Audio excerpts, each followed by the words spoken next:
Congress party का राष्ट्रीय नेतृत्व अपने गुनाह कांग्रेस पार्टी के कार्यकर्ताओं से धरने प्रदर्शन आयोजित करके डायरेक्टोरेट के माध्यम से हो रही प्रस्तुत होकर वो अपना पक्ष रखें, तथ्य रखें। हमारे इस देश के इतिहास में पहली बार हो रहा है कि जिन पर आरोप लगे हैं, जो आरोपित हैं, स्वतंत्रता सेनानियों के शेयर्स को, पूंजी को तो हड़पा ही, परंतु कांग्रेस पार्टी के फंड का भी दुरुपयोग किया है। हमारे राष्ट्रीय स्तर के समाचार पत्र थे, उनका प्रकाशन होता था और इस संस्था में लगभग 5000 स्वतंत्रता सेनानियों के शेयर थे। 2010 में यंग इंडियन नाम की संस्था बनाई गई, जिसके 76% शेयर गांधी परिवार के, सोनिया गांधी और राहुल गांधी, और जो संस्था 1930 से काम कर रही थी, एसोसिएट जर्नल लिमिटेड, उसके शेयर्स को या सेवा के काम के लिए शुरू की गई थी, परंतु उन्होंने कोई सेवा कार्य आज तक ना करके रियल एस्टेट का बिजनेस किया।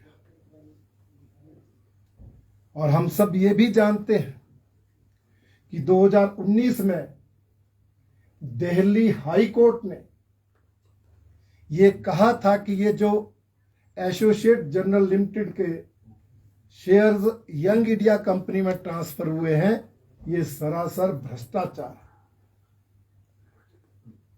उसी आधार पर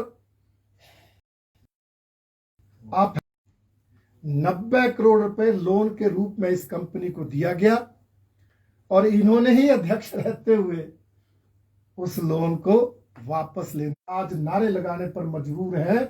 उनके द्वारा एकत्रित धन को भी ये हड़प कर गए।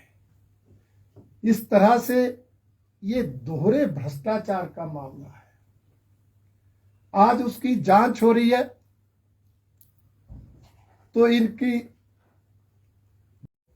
ये साबित करने के लिए कि यह सरकार बदले की भावना से काम कर रही है, इस तरह का षड्यंत्र रचा जा रहा है, इस तरह के प्रयास किए जा रहे हैं और इस उद्देश्य से पूरे देश में धरने प्रदर्शन को फेस करना चाहिए, तथ्य वहां रखने चाहिए।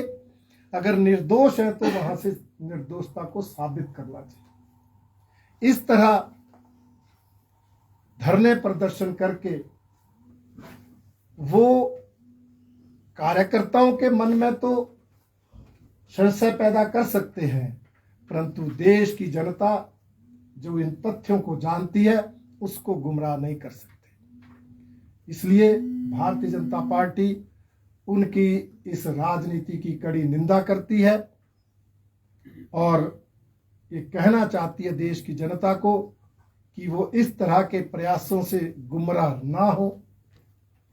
ये गांधी परिवार जिसने इस देश को लूटा है, उसको इस तरह धरने प्रदर्शन करके बचाने का प्रयास ना किया जाए और एनफोर्समेंट डायरेक्टरेट जैसी संस्थाओं पर दबाव ना डाला जाए।